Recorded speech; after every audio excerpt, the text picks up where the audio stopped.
All right. Good afternoon, year 10s. So today we are going to do an investigation about electrical circuits. So in this lesson, you are going to discover one of the most important laws in physics.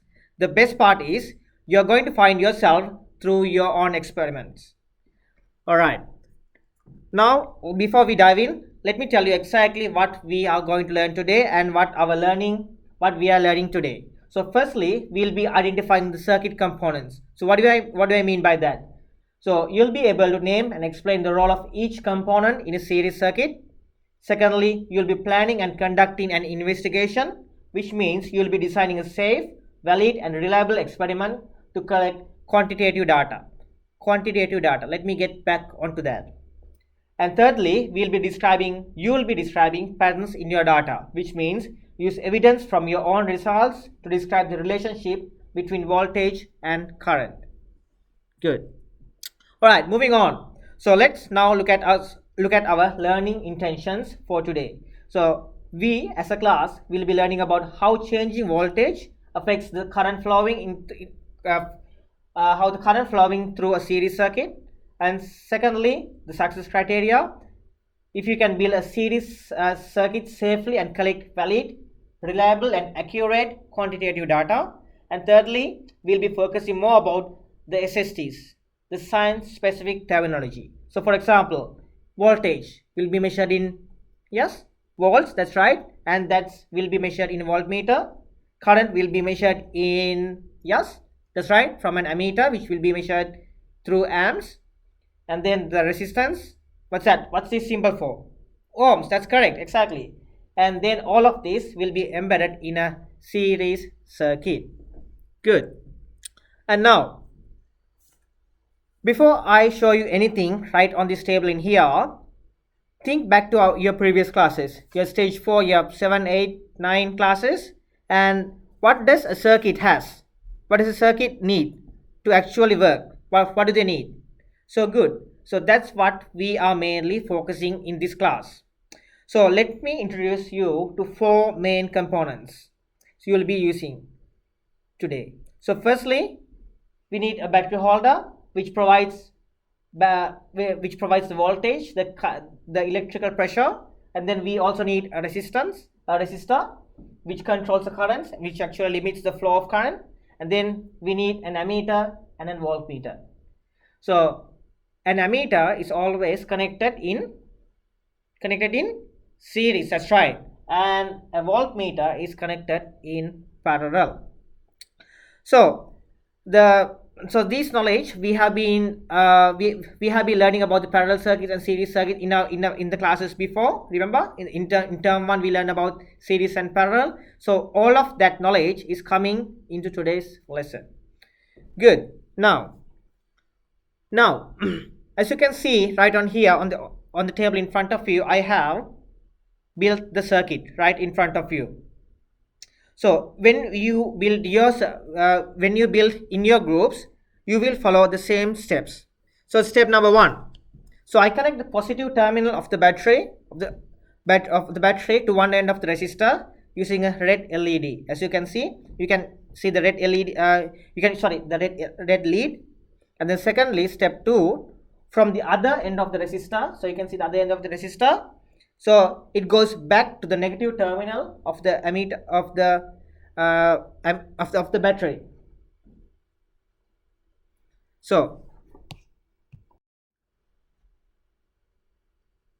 step 3 will be from the negative terminal of the ammeter back to the negative terminal of the battery. So that completes a series loop. So keep in mind, the ammeter will be connected in series while voltmeter will be connected in parallel to the resistor.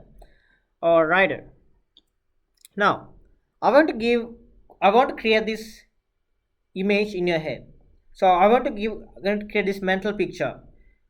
So current actually means, so what does that actually mean?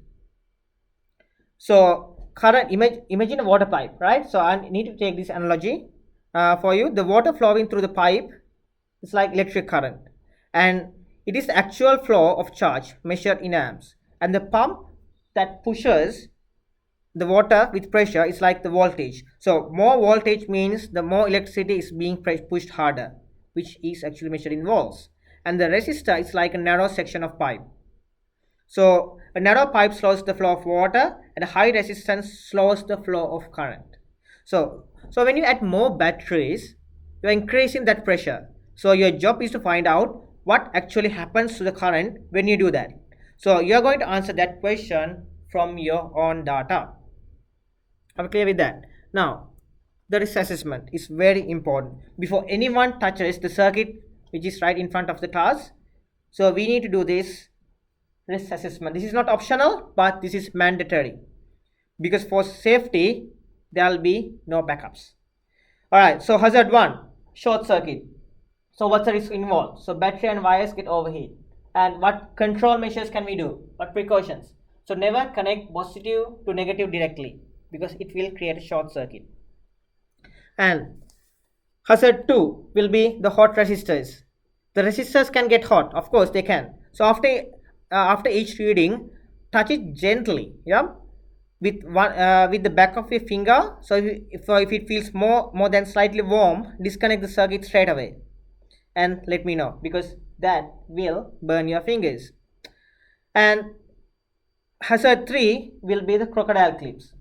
So what's the risk involved in here? So pinch fingers or loose connections causing sparks. Definitely it may cause sparks.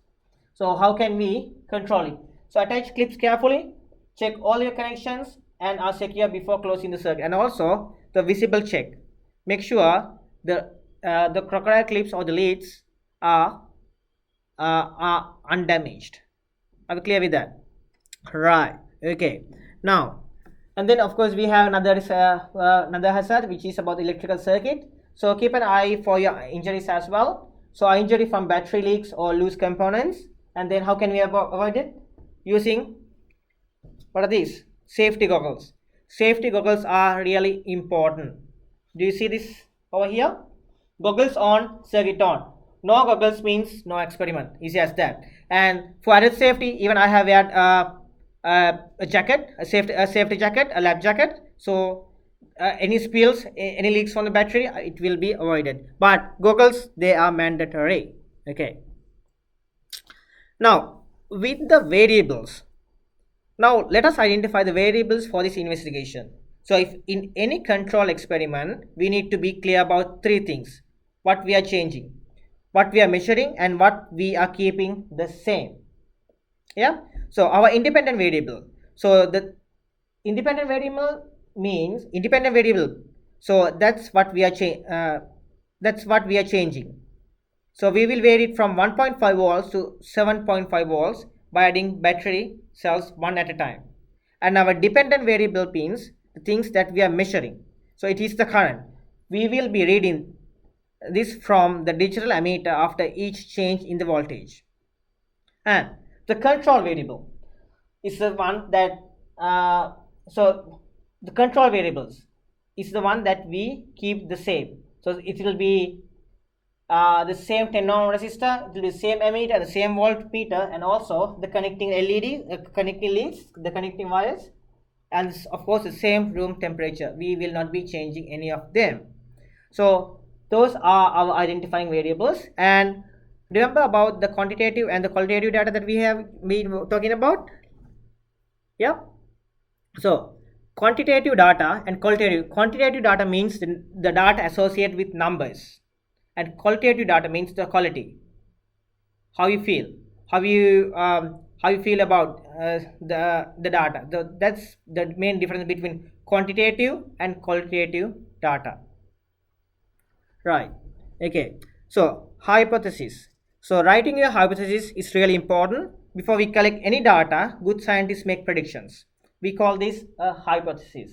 So now when you're writing your own hypothesis for today's investigation, I need you to follow the exact same way. If, then, because.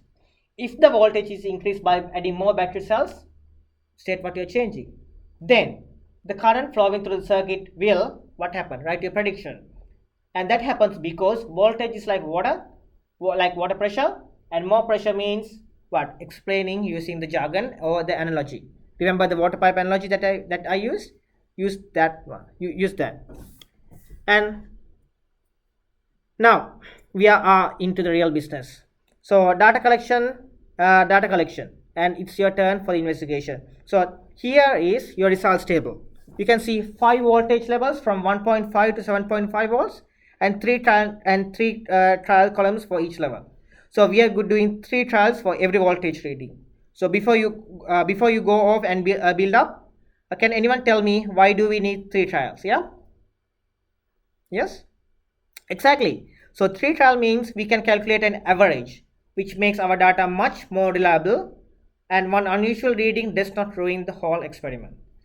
So now get into your groups of 3 and goggles on, and please follow the please follow the circuit diagram that I have put up on your on canvas as announcements. And also I will be coming around the class to check in your groups, to check your connection before your circuit.